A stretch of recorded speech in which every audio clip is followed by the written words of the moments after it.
Hi. So, been working on my page, and for years I've been highlighting biased pages, biased websites, biased groups, and I've been taking their sort of news and I have been editing it so it actually looks like they're okay. I'm taking the news, I'm getting rid of the negative stuff out because it's all biased rubbish. And when you read all these websites and like comic book resources and stuff like that, or comic book review, CBR, whatever it is, right?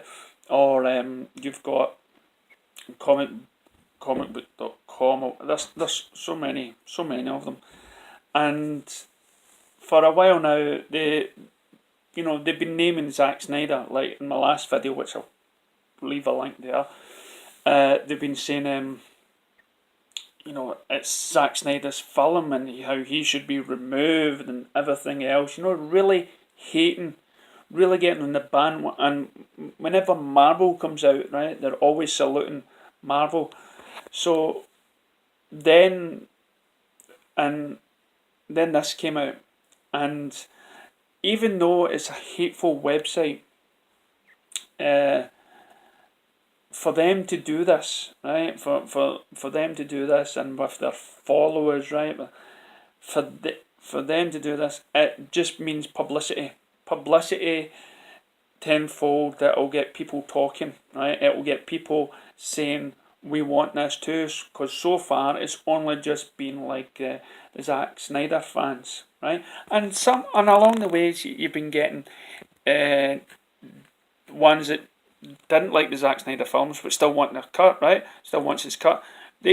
Some of them have been saying, yeah, but so for a biased page like CBR to come out with this, and do you know something? Normally I'll leave a link, and I probably will leave a link at the bottom of this, but I'm going to read it because I enjoy it, and that's what I do. And if you don't like it, well, and you don't want to listen to me reading it, it's fine.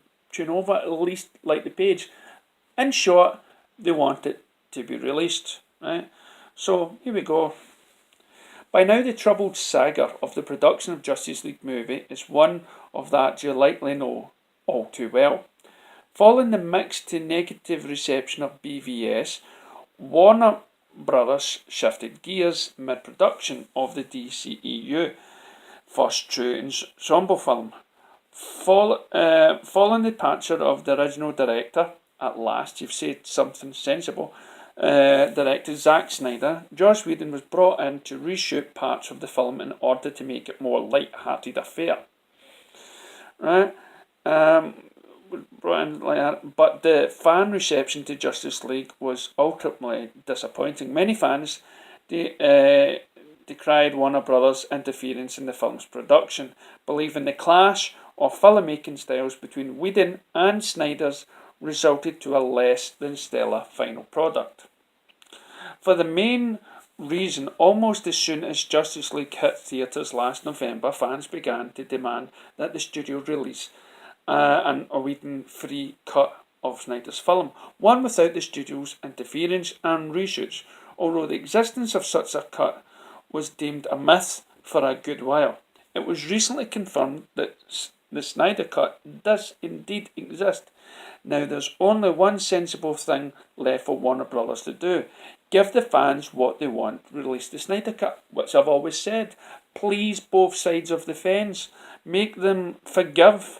Otherwise they'll be carrying that hatred no matter what DC film they'll see. It was long reported that Joss Whedon was brought on board the production of the superhero team-up because Warner Brothers executives were unhappy until with the bleak direction of Zack Snyder's cut. However, at every turn, fans were told that no such version of the film actually existed. Now perhaps the studio meant that a fully polished version, one with the final visual effects and music, didn't exist. But we know that all of the principal photography had been completed, and more. Snyder had reached the editing process of the film at this point. This is the cut that all the fans disappointed with Justice League wants to see. Nay, the only they deserve to see. It's been more than 6 months since Justice League was released in theatres, and Snyder fans remain passionate as ever about the cut seeing the light of day. Snyder himself has been engaging with his fans, yes, social media platform Vero, giving them tidbits and hints at what his movie would have delivered. And it's fueling the demand by all accounts. The director's cut holds the promise of being better than the finished product, and the fans of the DC Extended Universe deserve to have their dedications and patience rewarded. Now, this has all been brought aboard because this website, right, doesn't want to look like an idiot, right? Because they have got, since J. Olivia, who's been drawing pictures for the Justice League, has came on board, and he has backed the idea that it does exist. So for any website to come out and say no, it doesn't, after the main guy who's friends with Zack Snyder saying it is, they would look more the idiot.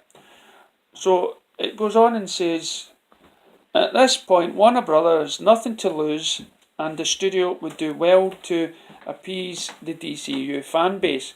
After all, even after the mid-reception of its shared universe of movies, the studio intends to see the DCEU move forward with Shazam, Aquaman and Wonder Woman 1984, not to mention a variety of other films including a Batman reboot if the studio would release the Snyder Cut. It would communicate that it listens to its fans, which I've been saying for ages, and it does indeed care for those who buy tickets for the movies. I think the simple act would go a long way in mending fences and help solidify the future of DCU. Exactly what Marvel, Disney Star Wars has not been doing. DC at least has been trying to listen to the fans, change the movies to get the masses on board. But by doing that, they're actually really building a wall in between.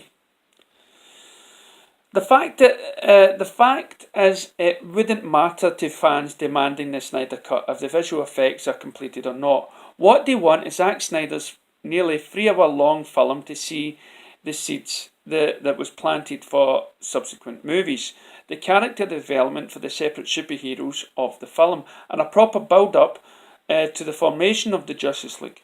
Mind you, this isn't to say that we expect Snyder's Justice League cut would be an infallible masterpiece. For all we know, that the flaws Warner Brothers saw are there for all to see. Of course, if that turned out to be the case, the studio's decision to rework the movie with Whedon would be better understood and accepted, casting and everyone involved in a better light than the one they currently exist under. I don't see that, right? But because we all know Zack can make a movie. He can, and it's debatable if he can tell the story, but he can make a movie, and by the time you leave that movie, you've came out, got the gist of the story, got the action, been through all the way through the character's development. There's somehow not been cheesed up. You would have at least seen a big hint of where he was wanting to take the movies. We didn't get that. We didn't get his finished. We already knew we weren't going to get his last chapter, no matter what way you look at it, right? Because he'd been hemmed from 7 films down to 2 films to 1. So we weren't going to get it, but we were going to get something in his visual for Justice League. And this is what fans are hating. We didn't get anything of that. So he goes on and saying, at this point, releasing Snyder Cut can only be a win-win for Warner Brothers. Yep. On the one hand, the release would make the studio more money on the property, which, considering the disappointing box office, should be incentive enough to give this a try. And it would either show that the studio was right all along, or that it's willing to start anew for the next phase of the DCU. It's simple, really. If your fans want something, especially something that's already completed and ready to release, the smart is to give it to them and let them decide for themselves which version is ultimately the better one. Right. Now, that to me makes a lot of sense, right? And I've always stated that I would want anything that expands the amount of time I'm watching a movie. If a movie's on for 1 hour and 30 minutes and you give me a choice to see a movie that's on for an extra 30 minutes, I would love to see that extra 30 minutes, because you cannot, when you're making a movie, the more you add to it, of course it's going to expand the story, it's going to give you more character development. You cannot add even 5 minutes to a film without expanding on anything, okay? Unless it's 5 minutes watching a pigeon shit in the sky, okay? There has to be something in all these things that digs down into the character. And if that's the only stuff cut from the film, then we want it. We want, if there's no action shots, if all the action shots is in the movie that we have seen, fine. But we're really, majority of us are just crying out for more character development, more spacing in between the and between the fights, so we can get to feel and we can get to empathise with the characters on screen.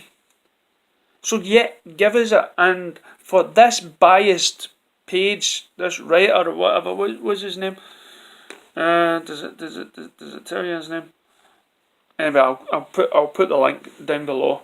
But no, get behind this. And for the first time since I've started the Facebook page, DC Fan, well, at the time when I started it, it was called Man of Steel Fan Gives Hope. Since then, since I started that page, I have been fighting these groups for a long time. And I've made YouTube videos of it and stuff like that.